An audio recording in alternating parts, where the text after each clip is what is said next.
Hi, my name is Ben Reppond. Welcome to my YouTube broadcast. Today is January 10, 2023.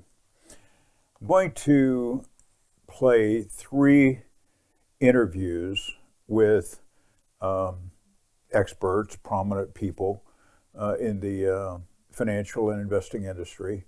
And so before I do that, I wanted to just kind of give you a backdrop. The year of 2023, generally speaking, has started out on a positive note as far as the equity markets go. And that's good. I think we all want to see the market go up and be invested in the market, etc. The interviews I'm going to play are from another perspective. And the reason I play this, because if you follow me, you know that I'm independent. I'm an independent thinker. I'm an independent researcher. I do not buy what the industry peddles. And most of the time it's not correct. At least I don't think it is. And so I do my own research. And these are interviews that I picked up. I'll show you clips of them. But they're independent thinkers as well. And so it doesn't necessarily play with the narrative that the traditional financial advisor says, is that the market's just going to go up. You have to stay invested. Well, they want you to stay invested so they can make money off of you.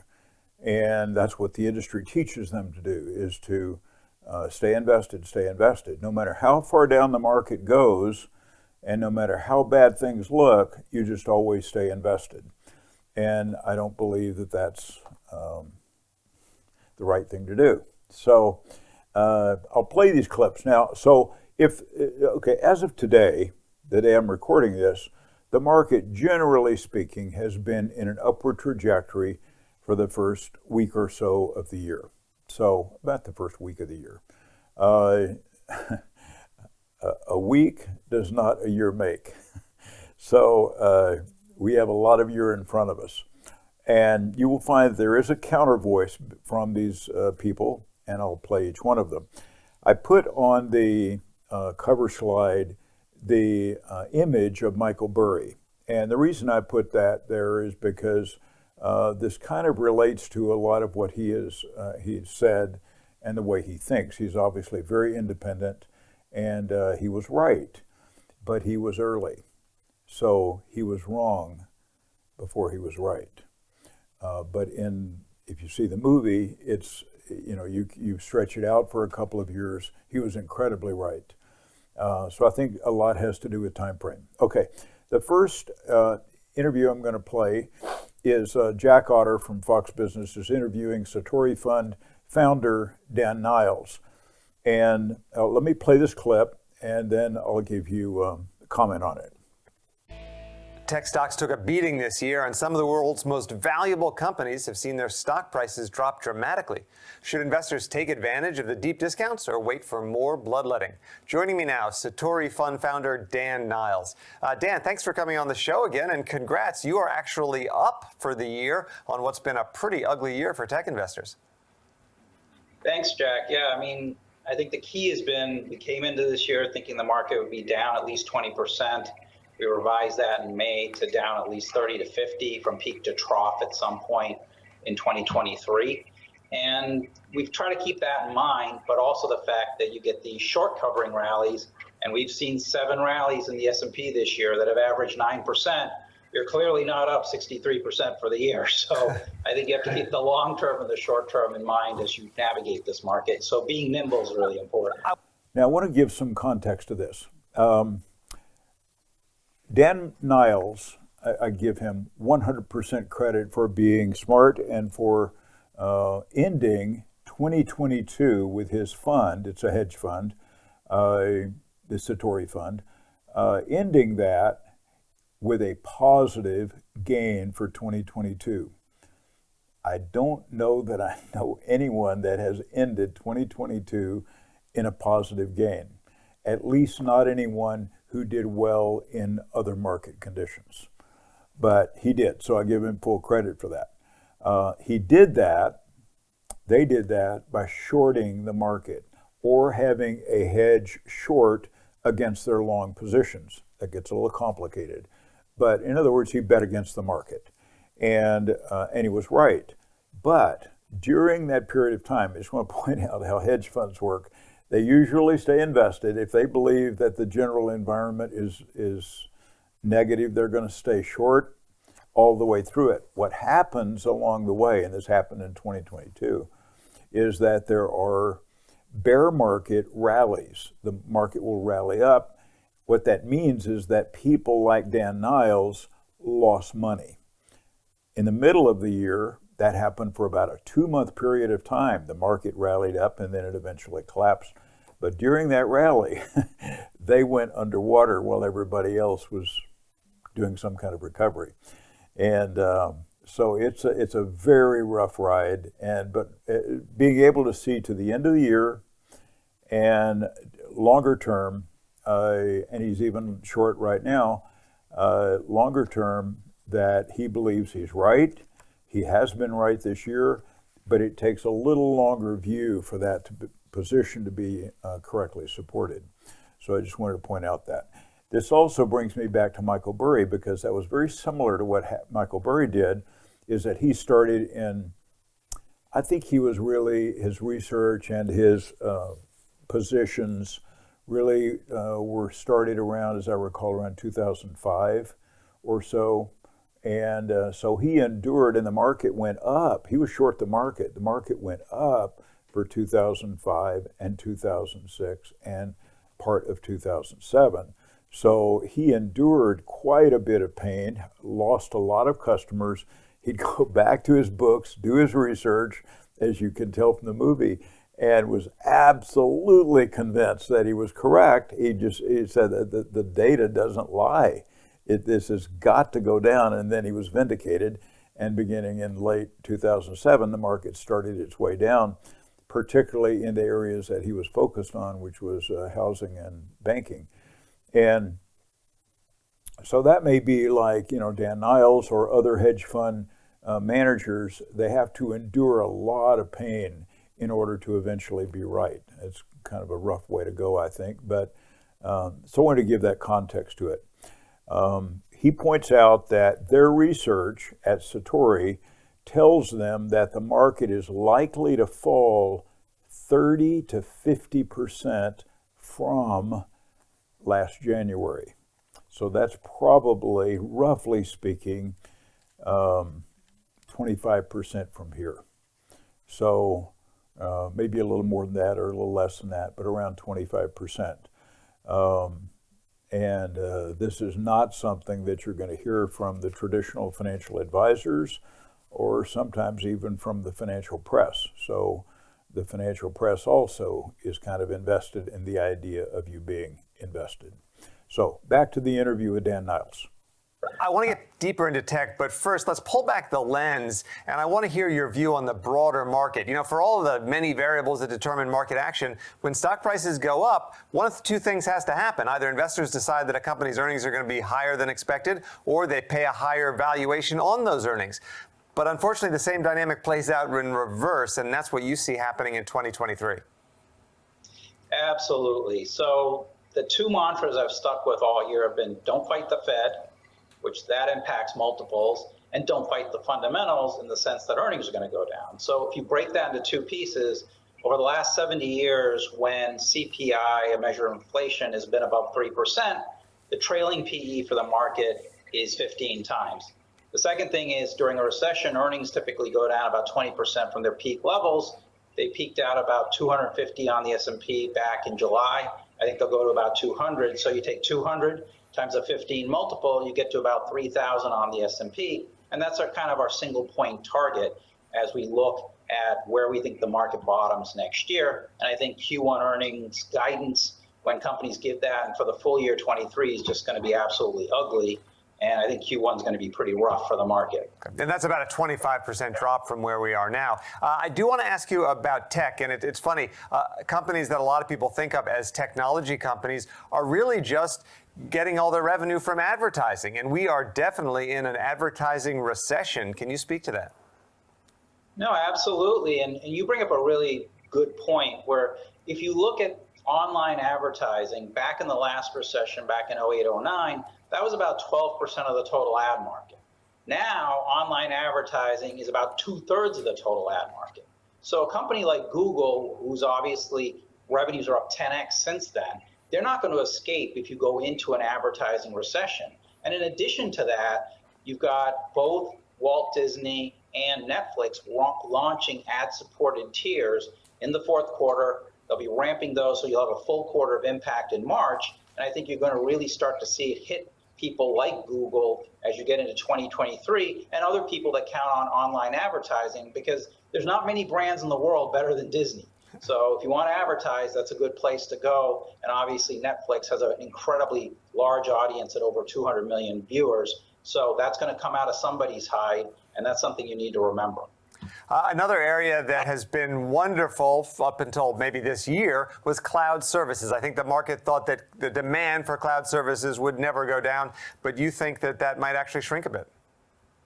Oh, I think you're going to absolutely have a huge problem next year on enterprise demand. And the way to think about it is when we ran into COVID, every business had to get online, and every consumer, you had to learn from home, work from home. And so that led to a huge surge in spending on software products that let you do all that, or hardware products that let you do all that.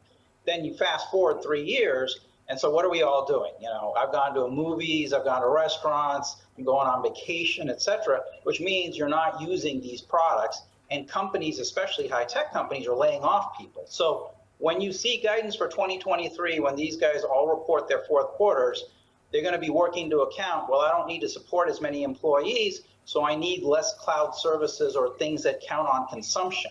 And so I think you're going to see big guide downs relative to expectations for 2023. And those are the high multiple types of companies in software, and names like an Amazon or a Google or a Microsoft Azure.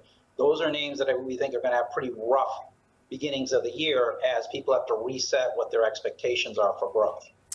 Dan Niles makes 3 predictions. I want to just summarize these that he just covered. One, he expects 2023 to be, his words, very ugly. Why? Earnings and multiples. And we're going to hear this message from different perspectives of these different people and why.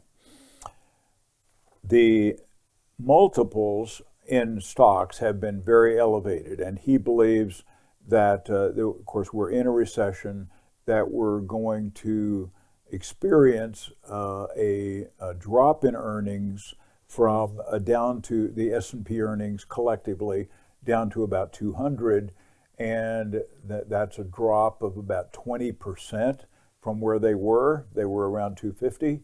And then that multiples, how do you get to valuation or price, price of stocks, is the valuation on that, the multiple times the earnings is what gets you to their price of the stock.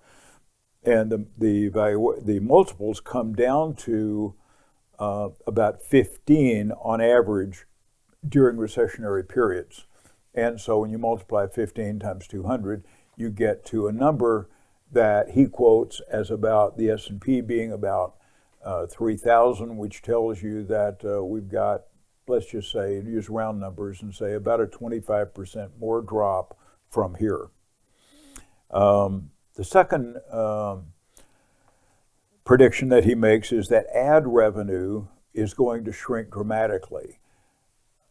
Ad revenue with technology companies has grown significantly. And he gives the number of, how much that is. And I'm connected to people in the industry, with private equity and venture capital firms, and they are having a very hard time raising money. And there is, and of course, of layoffs in the technology industry. Amazon last week just laid off 18,000 people. Facebook has laid off lots and lots of people. Why? It's not because their core business is bad, it's because their ad revenue is down.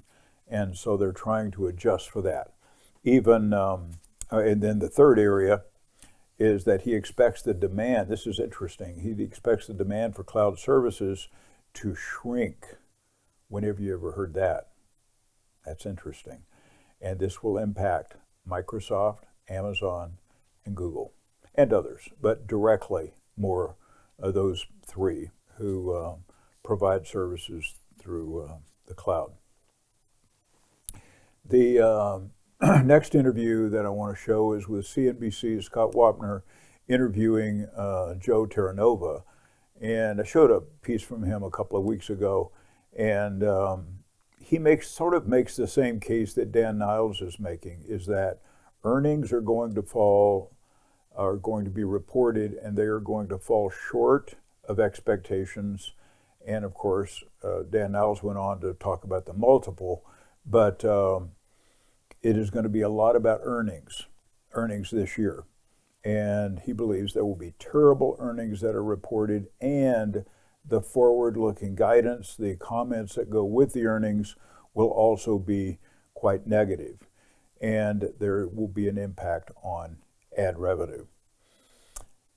He touches on the Fed. The Fed has no credibility when they talk about the economy having a soft landing. And he goes into this, and he mocks the idea of a soft landing. Chairman Powell is the same guy talking about soft landing, is the same guy that 1 year ago talked about inflation being transitory. Remember that? 1 year ago. No, he knew better than that. And he was trying to sell it, but of course, reality caught up with him. Be careful who you believe, even Chairman Powell. Okay, take a listen. He is also, of course, a CNBC contributor, sits next to me here right now at Post 9. Big move, nice to see you. Big move lower in yields today, especially the 2-year. Stocks obviously surging, and that's part of the narrative. Soft landing, more likely. Is that legit or not? Okay, so when did that happen?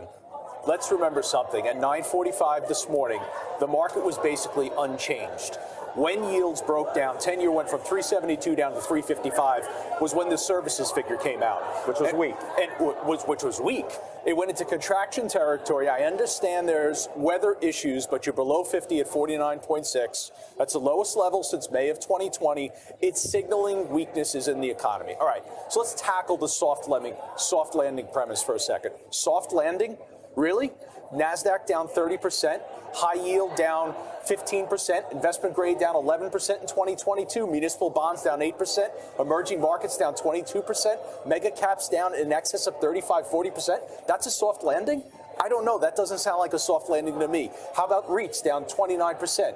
On the year in 2022, Scott, that's a hard landing. That's what that is. If we're talking about a soft landing, you've said we've already had a hard landing in risk assets, right? You've made that point. The problem is, some would suggest that an S&P down just 20%, that's not a hard landing priced in at just down 20%. If you get a real recession and a deep one, the true hard landing, stocks are going to be down more than that, no? We are trading stocks. We're trading bonds. We're not trading nail salons. We're not trading barber shops. We want Main Street to do well. If there's going to be significant economic contraction, what's the problem for stocks?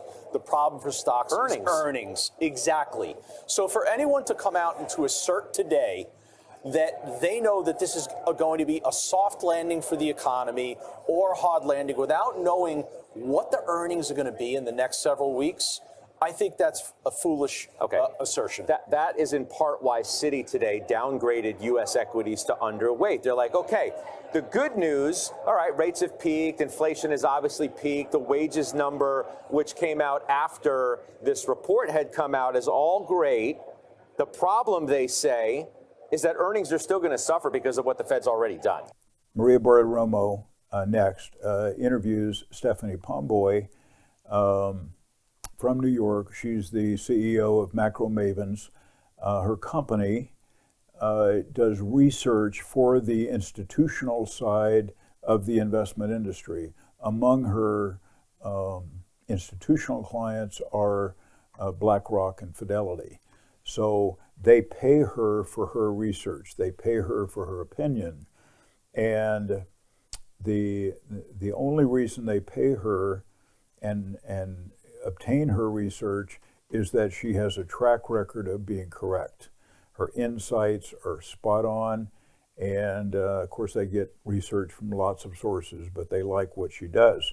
And of course Maria Bartiromo likes to have her on her show. I've done some research into her and her background, and I'm very impressed that she's a very in-depth person, and her research is solid, so I would listen very carefully to her comments. She goes a little bit, takes a little different approach on this, and she talks about that 2022 was a year when we were focused on inflation, and of course the first part of the year heavily focused on the war, Ukraine and Russia war, and then rate hikes. How much of a rate hike? How much of a rate hike? Trying to counter inflation. But she says 2023 will be a different kind of year. We're not going to focus as much on inflation and rate hikes, although I imagine there will be some of both. But she said what will really dominate the financial landscape for 2023 is the fallout from what happened in 2022. And that does make sense. Fallout from the inflation and fallout from interest rates countering that. And I mean, once they got serious about it, they started slamming on the brakes, and there's repercussions. She talks about goes on to focus on the corporate side more than the personal side. From a corporate's perspective, she says there is $1 trillion of corporate debt. That's called corporate bonds. Corporate debt that is going to renew this year. It's going to roll into new debt, new bonds. It will go from, and this is what the corporations have to pay, it will go from interest rates that were very low when they were first issued to interest rates that are 2 to 3 times as high as what they have been paying. They are already struggling to make the payments on the low interest rate, and she says there will be likely lots of corporate defaults, companies going bankrupt. And of course, when that happens, that reverberates throughout the economy. She goes on to talk about not only just $1 trillion in 2023, but another $1 trillion will renew in 2024 and another $1 trillion in 25. So as this happens, and they're facing higher and higher interest rates, it does make sense to me that we're going to see corporate defaults. So there is damage to come, and we're not at a bottom. This is not, if we're at a bottom, I'll say it this way, if we're at a bottom, this will be the most unusual looking bottom that has ever happened. So it's not a correction, it's not a buy the dip, it's not bouncing right back up. We're still a long ways down, and until we get to the point of where people really throw in the towel and they're fed up with it and they want nothing to do with the stock market, when that happens, then the market is ready to take off. We're a long ways from that. So I want to play this interview with Maria Bartiromo interviewing Stephanie Pomboy. Joining me right now is Macro Maven's president, Stephanie Pomboy. Stephanie, it's great to see you. Thank you so much for being here. I want to kick it off with getting your take on the year that we are ending and what you're expecting for the new year for markets. Well, thank you for having me, Maria. But I think after a fairly rocky 2022, we're going to experience much of the same in 2023. The way I see it is pretty much 2022 was a re-rating affair. It was the markets adjusting to a new higher level of interest rates on, the Fed's tightening. 2023 will be when we see the fallout from those rate hikes in the economy. I mean, obviously, on the front lines, housing has already slowed sharply in terms of volume. I think price will follow that in 2023, but you'll also see a broadening out of the hit to the economy to just general consumers struggling to service higher price debt. And my main focus of concern is the corporate sector, which has a tremendous amount of debt that rolls next year in 2023. And they're going to be rolling that paper at, interest rates that are in some cases double or triple what they were borrowing at prior. And we've got a lot of companies that are very marginal that are not going to make it. So I think you're going to have a default cycle in 2023, and that will reverberate through all the markets, both the corporate credit market and equities as well. Yeah, this is a big deal, and you've been talking about this for so long with me on Mornings with Maria. I want to get your take on how severe it's going to be and what this is going to mean for the backdrop, because so far the macro story has basically been offset. The weakness has been offset by a tight labor market. You're talking about a profits recession, about earnings estimates that need to come down, and these so-called zombie companies that have so much debt, they're not going to be able to pay the interest payments. You think they'll go bankrupt? I believe they will. If you couldn't service your debt before with your income from existing operations, how are you going to do that when rates are double or triple what you were paying prior? I think this is going to be a real problem. And obviously, you're seeing around the periphery a lot of trouble already. We've seen, increased defaults. Obviously, you've had bankruptcies like Revlon and AIG, which I think is kind of an interesting echo through history that, here we are all the way out 14 years later from 2008, and AIG is now, filed for bankruptcy. So we'll see a lot more of that. You've seen a massive shift in credit ratings already, which precedes the downgrades. So we've gone from upgrades outnumbering downgrades 3-1 to now downgrades outnumbering upgrades by 2-1. But so I think you've got $1 trillion in debt on the balance sheets of these zombie corporations that will likely just go up in a puff of smoke, sort of like FTX did. Wow. And then the tightening in the broader credit market that arises as a consequence of that will start to hit other corporations. I think what we're going to shatter in 2023 is the myth of strong corporate balance sheets. People talk about the corporate sector, they paint it with one brush, and very much like the consumer sector, it's very bifurcated. You have a handful of companies that have a very strong balance sheets, Apple, et cetera, and then you've got really everyone else that's in much dire straits. So cash positions, this is just a little glimpse into that. The total cash position for the S&P 500 companies, the top 10 companies hold more cash than the bottom 400. And those are the largest 500 companies in the country. So imagine what the cash position is when you broaden the lens out to the top 1,000 companies. So we've got much less balance sheet strength to work with here. And again, we have all this debt that rolls. Next year, $1 trillion of debt rolls, and then another $1 trillion the year after that, and another $1 trillion in 2025. So there's going to be no respite from this onslaught of higher debt service. Okay, I want to shift gears a little bit. I want to make a correction. Last week I said something, and one of my wonderful viewers corrected me on it, that I had my data somewhat incorrect, so I want to make sure I give you the correct information. I was speaking about debt and deficit and so forth off the top of my head. I might have even said, to the best of my knowledge, or approximately, I don't know. I think I gave myself some room, but I was slightly incorrect, so I want to correct it. I did point out that we're debt in this slide. Our debt on the upper left, I think I said over 31 trillion. It is over 31 trillion. The below that is the spending. I said our spending is about 6 trillion. That was almost exactly correct.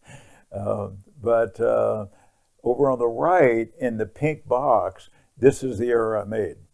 So I said our revenue is about 4 trillion. It's actually 4.6 trillion, leaving a deficit of about 1.3 trillion instead of the 2 trillion that I estimated. So I do stand corrected. While I'm on this, I want to point out the national debt. Always you take this opportunity to point out the national debt, and that is that as interest rates go up from the Federal Reserve, the overnight rate, the rate that everyone pays in all forms of borrowing, including the United States, is going up. So we pay hundreds of billions on our debt, and that number is going up substantially. So what this does is that it exacerbates the amount of debt because we have never serviced our debt, or at least I don't remember us ever servicing our debt. And we do not pay the interest on our debt. So there is no, when Congress, who's in charge of spending, when they spend money, both Republicans and Democrats, when they spend money, they don't have any idea, there's no conversation, there's no documentation of this is how we're going to pay it back. Never. So the debt just keeps getting piled on top of debt, and higher interest gets being charged on top of higher interest, etc. And one of the issues that we are starting to face that is going to prevent us from being in the kind of growth economy that we want to be in, and a kind of a growth environment in the market that we want to be in, is this. It's debt. And it's not just here, it's at every level. It's at the state level, it's at the local level, it's personal debt, consumer debt. It is huge, and we're at a very high level, and that somehow debt has got to be repaid. And when there isn't, there's got to be interest charged on that. Whether the government pays it or not, this is going to eventually have to come home to roost. So I guess maybe I'm just old-fashioned enough to think that it's a reasonable thing that people should pay their debt. Okay. I saw this, I wanted to share this with you. I've seen this for a while. We've had animal processing plants. Could be cattle, could be pork, could be chickens, turkeys. A lot of these there have been, I believe, over 40, I think between 40 and 50 plants, large plants, where millions of animals have died. These plants have burned, mysteriously burned. I can't tell you why. I don't want to make an assumption on that, but I think it's odd. The government has said, they've identified that they believe there is influenza A in chickens. And a person came down, I think in Colorado, came down with symptoms that they tagged to influenza A in chickens. He had some slight symptoms.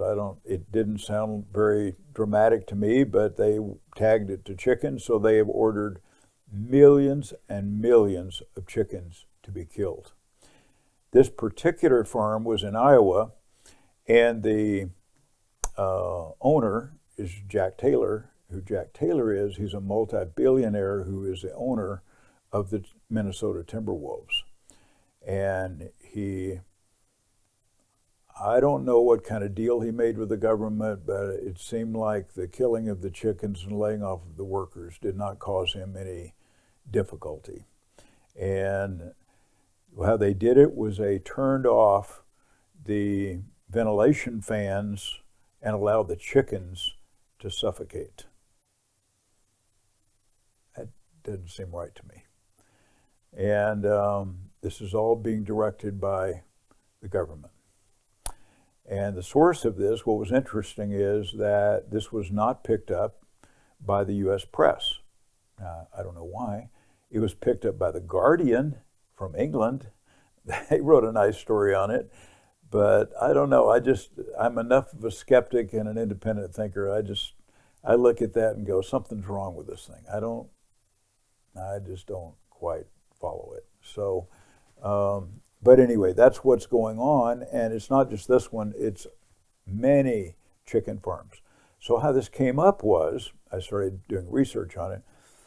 So I go to the store, go to the health food store, and buy some, well, bought several things, but let's just say on the egg front. So I look at the egg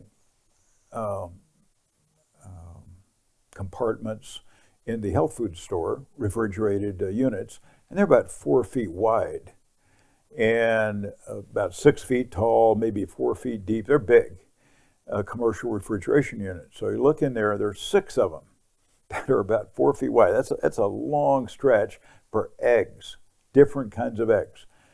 And I'm used to seeing that completely full. So recently, like 2 days ago, looking in there, one cabinet was full, one section. 5 sections were empty. So I asked the young lady, what's happening? And she said, we're having a hard time getting eggs. There is a shortage of eggs, and they are killing the chickens because of influenza A, which sent me into looking up this article. So I know that they've ordered the burning of crops, and I don't know how that makes sense, but they do. I don't know how much of this stimulus money is being used for paying people off either. So, but the other thing I saw in there is that and this is not just true at the health food store, it's true at Costco or Kroger's or wherever, more and more shelves are starting to appear empty. Have you noticed that? And also, I know this is a silly question, but have you noticed the price of food? It is crazy, crazy. Now, I'm not a rich person, but I can afford these prices, but it doesn't feel very good. But I know there are people who cannot afford it, and this is impacting. And so I think what it's doing is driving people to less and less expensive choices because they have to eat. So one of the things that I notice, and just, you notice your own things. I mean, whether it's, milk or eggs or meat or whatever you buy. But one of the things that I noticed was I bought apple juice, organic apple juice, okay? R.W. Knudsen apple juice. Well, this is a quart. Do you know what this costs? A quart of apple juice, $6. Now, I know that's not a shock to you if you've been looking looking at food. $6 for a quart of apple juice. It seems to me, this is not precise, but it seems to me that about a year ago, a gallon, now this is organic apple juice, it's not from concentrate, a gallon would be $6, okay? There are 4 of these in a gallon. So for a gallon, bought this one, by the way, this is the only size I could get. So a gallon would cost $24. Well, I want to drink apple juice. I want it to be organic, and I'm willing to pay that. But that's a lot of money. And so what do people do? They go to other alternatives. Maybe they drink water. Maybe they drink apple juice from concentrate, or they drink something else. Maybe they go into poorer choices, soda and so forth. But anyway, so when they talk about this inflation coming down a little bit, it's come down a little bit. So it came down from 9% down to 7.3%. The apple juice didn't come down. Gasoline came down. That's wonderful. But groceries to me, seem like they're at an all-time high and going up. And there is scarcity. So what can you do about it? I don't know. You have to make your own choices. You have to decide what you're going to eat, what you're going to drink. and allocate your money however you choose to. But I think we're going to face more and more shortages. So when you look at this thing like chickens, it's not just chicken meat or, you know, pork or cattle or whatever. In the case of chickens, it's eggs. Or in the case of cows, it's milk and it's cream, as well as meat. So I think we're going to be facing higher and higher prices, and I think the Fed has got a long ways to go, and they have indicated they're going to be aggressive until they get inflation down to about 2%. Good luck. If they do, and they achieve that or anything close to that, let's just say 2 to 3%, call it 3. If they achieve 3%, this economy will be in shambles. It will crash. So what these people have said that I just played for you is a function of what I'm talking about. Inflation, the cure, interest rates, and the fallout earnings. And repercussion from that, falling stock prices. And probably falling bond prices, because bond yields are inversely correlated to stock prices, and bond yields are correlated with interest rates. Okay, so this is my comment here on the food shortages. This was an article I picked up. Valley Food Storage Company, and but they believe that they're going to see prices going on up. I have a friend, and my friend has a daughter and son-in-law that are in the business of making machines that make labels. So they don't make, like my little apple juice here, they don't make that label. They make a machine that makes that, and they sell that machine to companies that make those labels. And they reported, so this is a good barometer, maybe even a leading indicator of the economy. So they're going along, and they're not a big company. They're going along, and they employ so many people, and then orders, this is a month ago, orders just fell off, dropped a lot. So much, and then they figured out, they thought, okay, well, orders are going to come in, they're going to come in, they call their customers, orders didn't come in. So they had no alternative but to lay off 20 people. It's not a big company. Laid off 20 people in order to stay in business. Kept a skeleton crew, just enough to keep the business going. And I don't even know the people. This is a secondhand story. But they're struggling. And this is a simple little business, but you think, okay, what is that telling you? Who do they sell to? They sell to anybody that makes a label. So it's just about any product that you buy has got a label. What do you buy the most of? Food. Every week, every month, you're buying food. We're all buying food. Fair amount of it, because we have to eat every day. So the labels that they make are for a lot of food products, along with some other products. So it tells me that there is probably a food shortage coming that is of greater magnitude than what we have seen so far. So what can you do about it? Here's my thought. You can process that however you want, but my take is, and I've been saying this for about a year, but my take is you need to be prepared. Is that if you don't have an adequate supply, think about it, because if this happens and there is a run on the stores for food, particularly essential food that we need, that's not the time you want to go shopping. So you can only store so much or buy ahead so much. I understand all that, but each of us has to make choices.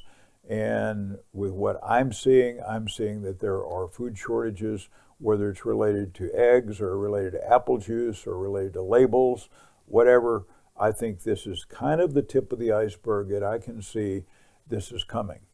So word to the wise, you can take it from there. Okay, shift gears. The flow of funds report from last week, conventional equity funds, an outflow of 9.8 billion, and bond funds, an outflow of 11.5 billion. And look at this, money market funds, an inflow of 78.6 billion. Now the equities and bonds have a 1 week lag. So this is reported last week, but it's from the week before. The money market number is as of last week. So that money market number is a fairly recent number.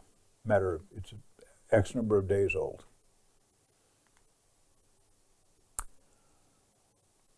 The world economy is trillions and trillions of dollars. It's complex. It's made up of all kinds of parts of goods and services, wholesale, retail, etc. And it generally functions okay. It sails along, as it were, on an ocean, on water. And there could be little ripples in the water, and there's always adjustments that are made based on whatever weather conditions that they're facing. But I see that there are clouds forming that are significant. From an investment perspective, I think you need to think in terms of being nimble, be careful who you believe. Be nimble, be willing to make changes quickly if things start to go in the other direction. That's not what you're told by the financial advisors. They always say just stay the course no matter what. But I think there's a significant downside. There's an opportunity to make money once we get past that. But until then, I think it's going to be very limited. And I think there's more downside than there is upside until we get to some kind of a bottom. So, and will that happen in 2023? It might. We just don't know that. So, but think for yourself, be careful, and be nimble. Thank you for watching. If you have comments, leave them in the comment section below, and I will try to answer them. Thank you.